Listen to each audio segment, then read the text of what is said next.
Welcome to Manage to Engage, the podcast from clearandopen.com. Dedicated to the evolution of you, because businesses grow when people do. Serving leaders, managers, and people who will be, helping you reach excellence in your work and achieve your personal goals at the same time. Sign up for the free course at clearandopen.com.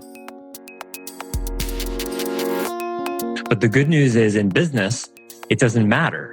You don't have to resolve the millennia-old debate about whether subjective absolute truth is possible or objective absolute truth. You don't have to resolve it.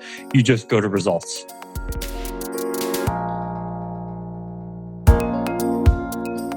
Hi, it's Joseph, and thanks for tuning in to Manage to Engage, the podcast from clearandopen.com.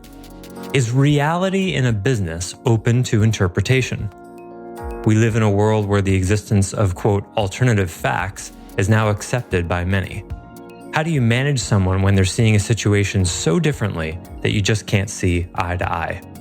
It's related to a philosophical question humans have struggled with since our civilization began. But fortunately for you, there's a simple way through it. Keep listening to find out more. This series is from a recent webcast that happens each week for members. For more information about the many benefits of Clear and Open membership and how to get the help you need in conversations like this, go to clearandopen.com. Now let's dive in. Thanks for listening. You know, when I used to do martial arts, everyone grows at their own pace and changes at their own pace. And however you are doing the thing on a night-to-night basis, it's fine. You know, there's this one technique in Aikido called Irimi Nage that its nickname is the 20-year technique because people would say it takes 20 years to be able to do well. And so, we'll do one technique for 20 years, that one in particular. Like you can do that for 20 years and be constantly learning about it and getting better at it. And that's fine. But then when you want to take a test, it's better. It's got to look a certain way. It has to be at a certain standard. And that technique starts at the very bottom of the test, fifth cue, and you do that technique in every test all the way up to after third or fourth degree black belt. You don't really do tests anymore that way. But for every rank, you do that technique. And every test, it's got to look a certain way. That's an objective standard, you know? And that's why things like, in the military, they have objective standards. It's like, I knew a guy who did the officer candidate school application, or I don't remember a specific one about that, but like FBI. Last I heard, when you apply to the FBI, you got to be able to run 2 miles in 12 minutes. That's not easy. Holy crap. Yeah, that's not easy, right? That's just consecutively.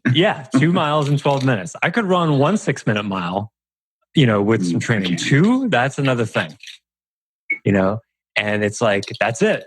It's not, I have ankle problems and it's really hard and I've been really busy. Well, no, your application is rejected. That's it. And there's been an erosion of these kinds of objective standards in our society. We now live in a world where there's such a thing as an alternative fact, right? That's the erosion of that.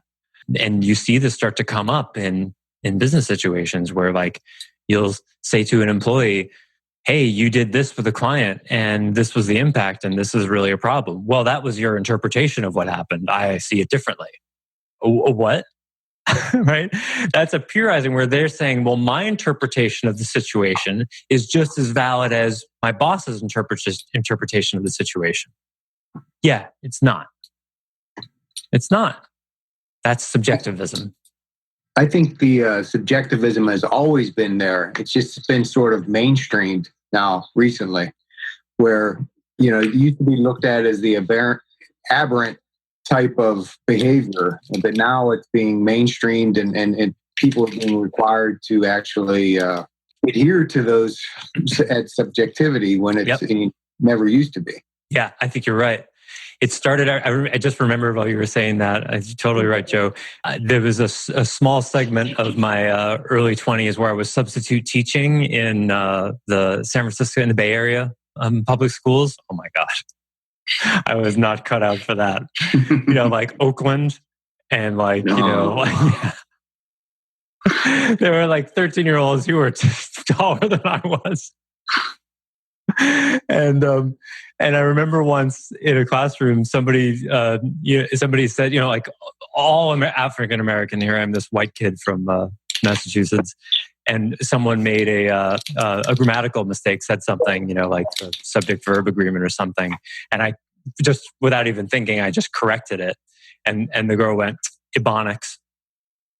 Remember Ebonics? Just dismissed my correction like it's Ebonics, and she was right, of course. But, I don't know how it was in that school, but I believe public education was still teaching, and still is teaching, standard written English, and not folding to the Ebonics standard. And that's a really interesting thing in terms of subjectivity. I studied Ebonics a little bit in college in a linguistics class, and it's a fact, fascinatingly, that Ebonics is more grammatical than standard written English. It has more rules and is more rigid. So it's like when we hear it, when someone who learns standard written English hears someone say, I'd be headed into town now, we hear, well, that's wrong. But you just heard an alternative rule. People who talk that way use that consistently. They're not just screwing up. They're using a different rule every time, right? So it's actually highly grammatical. It's just that the rules are sometimes just completely upside down, but it's not indiscriminate, right? So in one way, the subjectivity is real. Okay, well, they just are in certain kinds of sentences, they use a different verb or a different subject-verb agreement. It's not indiscriminate. But at the same time, you can't run a school teaching, allowing for both. It would make a mess, right? Yeah. Because it's just like running a school where people, where you're supposed to learn two languages at the same time. It's going to slow things down. Even though some schools do that, and there's a school of thought that says, you should learn two languages at the same time. So the subjectivity, objectivity thing is, it's something that humans have been struggling with, since the dawn of civilization. Whether there's such a thing as objective truth or not, and how much an individual's interpretation needs to be honored. That's the center of every religious and philosophical debate. And the jury's out. But the good news is, in business, it doesn't matter. You don't have to resolve the millennia-old debate about whether subjective absolute truth is possible or objective absolute truth. You don't have to resolve it. You just go to results. Simple. And there's a kind of rest in that. There's a kind of freedom in that. We don't have to know the truth here. We're just going to go with what works. Now, there are other situations where that's not appropriate. Like I'd say in a personal conflict, what works is weird, right? You want to know what's authentically going on for two people. What's the truth in our intimate relationship? Not what works. When people say, well, our relationship is dead, but we'll stay together for the kids, that's putting competence ahead of authenticity. You see, that's the opposite. You know what I'm saying? When people say, well, our relationship is dead, and if we didn't have kids, we'd get divorced, but let's stay together for the kids because that will make us more competent parents, that's putting competence ahead of authenticity.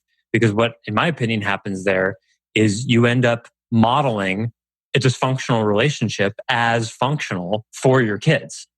And then they'll grow up and create a dead relationship of their own. So whenever anybody says, let's stay together for the sake of the kids, I summarily reject it because it's not authentic. You think your kids can't feel the lack of love between the two of you? Kids can feel that kind of stuff a mile away. Yeah.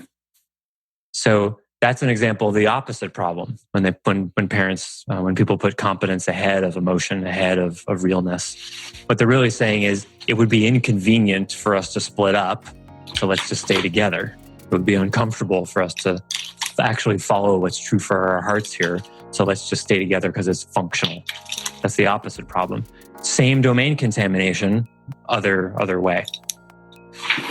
But in the end, you get to do whatever you want, and life tells you what the results are. Thanks for listening to Manage to Engage, the Clear and Open podcast. Join us next week when you'll be a little bit closer to who you're destined to be. Until then, know that Clear and Open is dedicated to the evolution of you because businesses grow when people do. Be sure to visit clearandopen.com for the latest tools, articles, and free resources to help you on your journey. Thanks for listening, and bye for now.